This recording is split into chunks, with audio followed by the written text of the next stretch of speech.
Halo, selamat datang kembali di channel United Identity, channel buat para fans Manchester United yang selalu berpikir logis dan sistematis. Sudah siapkah Anda? Maaf. Sudah siapkah Anda untuk game nanti malam dan game selanjutnya? Karena dalam 10 bulan ke depan sampai tahun depan 2025 yang namanya fans Manchester United akan diuji kesabarannya, ketenangannya, emosionalnya, mentalnya. Nah, jadi bersiap-siap, klub inilah yang selalu membuat fansnya marah, sedih, happy, terkejut, emosional, ya, bangga, proud gitu. Ya, inilah Manchester United. Itu kenapanya Manchester United itu menjadi klub yang banyak membahagiakan orang gitu ya. Oke, jadi nanti malam akan ada pertandingan perdana ya melawan Fulham jam 2 dini hari atau Sabtu dini hari. Jadi Manchester United itu adalah pertandingan pertama untuk semua kompetisi Liga Inggris gitu ya. Tahun lalu kita kalah lawan Fulham 2-1 di menit-menit akhir ya dengan banyak pemain yang cedera, dengan gaya permainan yang gak jelas dulu. Sekarang seharusnya permainan udah bisa lebih jelas. Para pemain kalau bisa dibilang cukup banyak yang fit dibandingkan yang tahun musim lalu ya. Ada beberapa yang cedera tapi gue rasa sih masih bisa ditutupin. Apalagi dengan kehadiran pemain-pemain baru gitu. Nah, sekalian juga kemarin ada tadi malam ya press conference-nya Erik ten Hag yang dia ditanyakan beberapa hal khususnya mengenai pemain baru. Dia bilang bahwa ya ini kan permasalahannya adalah bukan permasalahan waktu gitu ya. Udah 10 hari di sini, cuman kan namanya menyatukan tim, ini maksudnya dia ya, gue coba terjemahin maksud omongannya Ten Hag bahwa ya ini pasti akan makan waktu yang lama, tapi kita akan berusaha gitu, karena kan semua tim juga begitu, nggak bisa jadi alasan juga. Terus dikatakan bagaimana squad, dibilang sih Mazraoui, De Ligt, Harry Maguire akan masuk dalam squad, tapi dia tidak bilang untuk tim inti apa enggak ya, nggak dikasih tau dulu lah ya kalau line up ya. Terus dia juga ditanyakan mengenai masalah Luke Shaw, dia bilang ya dia akan kembali. Ya ini kan sebenarnya pertanyaan tricky kan, karena pengen wartawan ya supaya istilahnya mengulik gitu loh bahwa kok pada saat di tim nasional Luke Shaw sehat-sehat aja gitu, kok tiba-tiba cedera lagi gitu ya. Cuman dia bilang sih kita tidak ingin memaksakan dia lebih cepat gitu ya, cuma pasti ini tidak lama cederanya. Ya diplomatis lah jawaban dia lah. Terus dia juga mengatakan bagaimana dengan Mazraoui. Kenapa Mazraoui? Ya Mazraoui itu pemain yang sulit ditekan gitu ya. Jadi dia selalu yang biasa dalam pressure. Kemudian dia selalu yang menemukan solusi. Apakah akan jadi bek kiri? Nanti kita lihat. Dia bilang apakah dia bek kiri darurat. Dia bilang sih ya kita punya opsi. Ya nggak harus dia juga. Karena Lisandro Martinez ya walaupun nggak berhasil sih kalau di bek kiri. Diogo Dalot itu masih bisa dalam posisi itu gitu. Nah terus dia juga ditanya mengenai masalah bagaimana ke depannya, ya dia bilang ya kita harus bekerja ya nggak bisa ngomong 10 bulan nggak, dari laga per laga. Dia kan selalu yang bilang gitu kan, laga per laga, tiap game tiap game tim tuh harus menunjukkan performa yang lebih tinggi dari tim yang lain gitu loh, baik secara tim maupun secara individu. Jadi kita lihat aja nih prosesnya. Kalau masalah prediksi formasi ya, mungkin gue United Identity coba prediksi sedikit ya. Bahwa kita akan main 4-2-3-1 sama seperti kita melawan Manchester City. Dengan Onana sebagai kiper. Back tengahnya, gue sih memang berharap Lisandro Martinez di back tengah sama berduet dengan De Ligt. Nah, karena Harry Maguire gue juga belum yakin dia full 100%.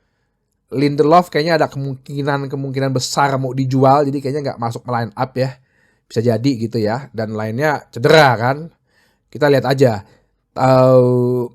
Gua rasa sih Lisandro sama De Ligt akan menjadi starter di back tengah.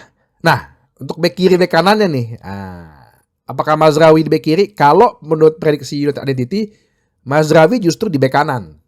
Kenapa? Karena De Ligt akan mengisi posisi bek tengah kanan. Mereka udah tahu kerjasamanya. Lebih apa ya? Lebih tune gitu loh. Lebih sering lah mereka bekerja sama kan. Jadi mendingan untuk sementara Mazraoui taruh di kanan dulu deh.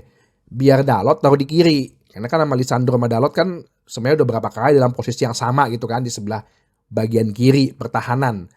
Jadi Dalot di bek kiri. Bek kanannya Mazraoui. 4-2-3-1. Tengahnya siapa? Casemiro dengan Maino. Nah, ini juga mungkin masih ada yang banyak Casemiro masih dipercaya. Ya iyalah, gimana lagi? Nggak ada lagi posisi DM. Ya mau nggak mau kita dengan Casemiro ya manfaatkanlah 50-60 menit pertama itu benar-benar kita gempur terus. Karena kalau di atas 60 menit Casemiro udah capek bahaya gitu loh ya. Casemiro dengan Maino akan lebih menjadi box to box ya, central midfielder. Gua rasa kemarin permainannya oke kok pas lawan Manchester City. Terus di barisan depan 4-2-3-1, sayap kirinya Marcus Rashford. Nah, sayap kanannya Amad Diallo yang gue bilang harus dikasih banyak peran ya, kesempatan. Nomor 10-nya itu Mason Mount. Sedangkan false 9-nya gue memprediksi Bruno Fernandes akan jadi false 9. Belum taruh Zirkzee dulu ya.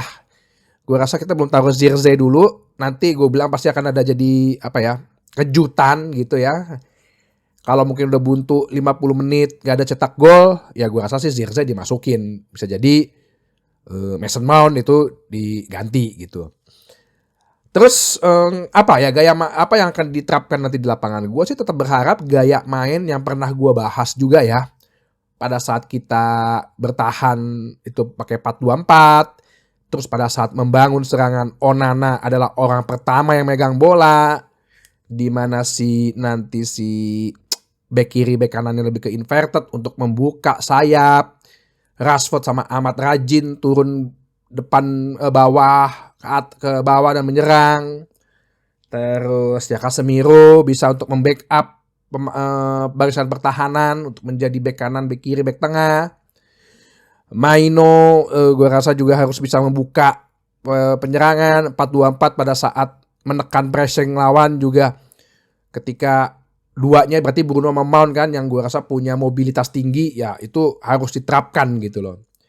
Ini kan permasalahannya kan yang selalu biasa kan nanti finishingnya nih, penyelesaian akhir aja nih. Gimana nih ya kan? Kita nggak ada goal getter, nggak ada sang sharp shooter. Gue juga pengen lihat juga gitu, maksudnya ajaran Van Nistelrooy untuk berani cutbacks ya, kombinasi cutbacks, terus ajaran-ajarannya Van Nistelrooy untuk bergerak cepat di daerah pertahanan lawan, kalau bisa di bawah 2 menit. Terus gue juga pengen lihat apa yang udah diterapkan oleh Andreas Johnson set piece, menyerang dan mau bertahan. Karena kan pasti ini Fulham mainnya ini gaya Inggris banget kan ya, walaupun pelatihnya Marco Silva gitu. Tapi kan dia pasti gaya mainnya masih gaya main Inggris banget nih. Maaf. Jadi pasti mereka akan memanfaatkan bola-bola mati, istilahnya set pieces, tendangan sudut. Pasti tuh klub-klub kayak gitu akan memanfaatkan gitu. Jadi gue pengen tampil konsisten aja dengan strategi yang pernah gue bahas ya.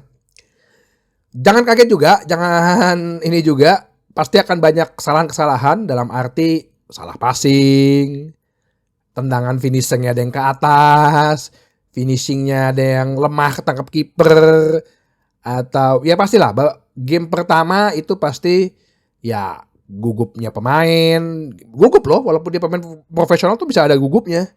Terus pihak lawan yang mungkin bersemangat karena di Fulham tahun lalu pernah ngalahin MU di kandang, mungkin mereka pengen ngulang lagi.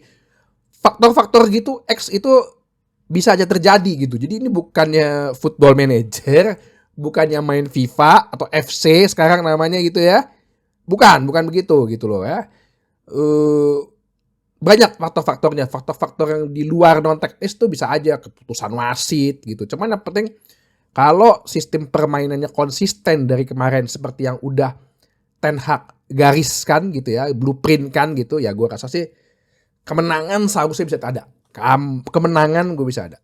Prediksi, kalau tanya prediksi ya pasti akan tough, pasti gue bilang pasti akan berat karena game pertamanya Manchester United selalu jarang pernah mulus banget gitu ya. Pasti nanti akan banyak kesalahan-kesalahan, ada yang salah umpan, ada yang udah lari duluan, pasti itu bakal ada gitu. Tapi kalau emang pemain-pemain bener-bener mau melakukan instruksi pelatih, hasil sih bisa. Ibaratnya kita bisa mencetak gol dulu lah, 45 menit pertama, 1 gol, bisa menit tercetak gol. Oke, kita tunggu lagi nanti aja di malam. Ya semoga gue bisa live. Reaksi pandangan mata gitu ya. Sampai ketemu lagi di bahasan berikutnya di channel United Identity. Channelnya fans Manchester United yang selalu berpikir logis, juga sistematis. Terima kasih.